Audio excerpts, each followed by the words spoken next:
Assalamualaikum warahmatullahi wabarakatuh. Perkenalkan, nama saya Alvina Mahali Alidianti dengan nomor induk mahasiswa J039222087. Kali ini saya akan menjelaskan tentang mesin dari pencampur pakan atau mixing. Baik, sebelum kita menuju tahap selanjutnya, langkah baiknya kita menggunakan SOP. SOP-nya itu bisa menggunakan webpack ataupun menggunakan baju prodi. Selanjutnya saya akan memberitahu indikator atau komponen apa saja yang terdapat pada mesin. Yang pertama pastinya ada indikator kabel. Nah, di sini indikator kabel. Nah, yang kedua ada indikator atau tombol-tombolnya. Yang pertama ada tombol yang berwarna hijau, pastinya untuk menyalakan. Nah, yang pertama, tombol hijau yang pertama ini untuk menyalakan. Jika dipencet, ini akan menyalakan dari input yang akan memasukkan pakan menuju ke tabung. Nah, selanjutnya apabila tombol ini dipencet, tombol hijau dipencet, maka tombol yang di atasnya akan menyala secara otomatis. Nah, yang kedua ada tombol hijau yang kedua.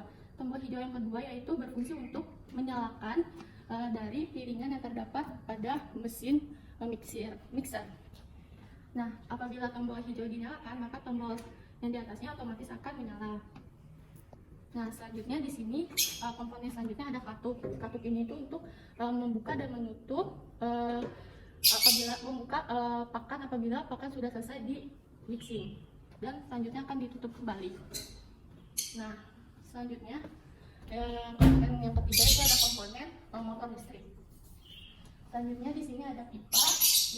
Pipa di sini akan menyalurkan dari pakan yang ada di inlet menuju ke outlet yang nantinya selanjutnya akan keluar dari outlet.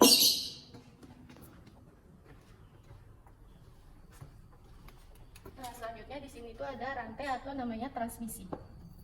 Nah, di sini ada tombol selanjutnya, yaitu berfungsi apabila semua mesin terdapat masalah atau kendala, maka ini akan berfungsi untuk mematikan semua mesin secara bersamaan. Nah, selanjutnya saya akan menjelaskan tata cara dari penggunaan mesin mixing ini. Yang pertama pastinya colokan kabel ke stop kontak. Yang kedua pijit tombol yang berwarna hijau untuk menyalakan dari inlet. Setelah tombol dinyalakan, maka dari itu pakan bisa dimasukkan ke dalam inlet.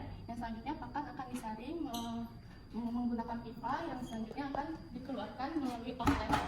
Yang selanjutnya akan di mixing. Selanjutnya setelah pakan dimasukkan ke dalam tabung mixer, maka pakan akan di mixing secara homogen. Baik, selanjutnya apabila pakan dirasa sudah homogen, maka dari itu kita bisa membuka katup untuk mengeluarkan pakannya. Dan jangan lupa kita sediakan ember untuk menampung pakan yang sudah di mixer. Seperti ini, dibuka. Nah, setelah selesai, katup ini bisa ditutup. Oke, setelah kita menggunakan mesin mixer ini, langkah berikutnya kita mematikan mesin lagi dengan menggunakan tombol berwarna merah. Semua tombol berwarna merah kita pijit untuk mematikan semua mesin. Dan jangan lupa yang terakhir yaitu mencabut kabel yang ada di stop.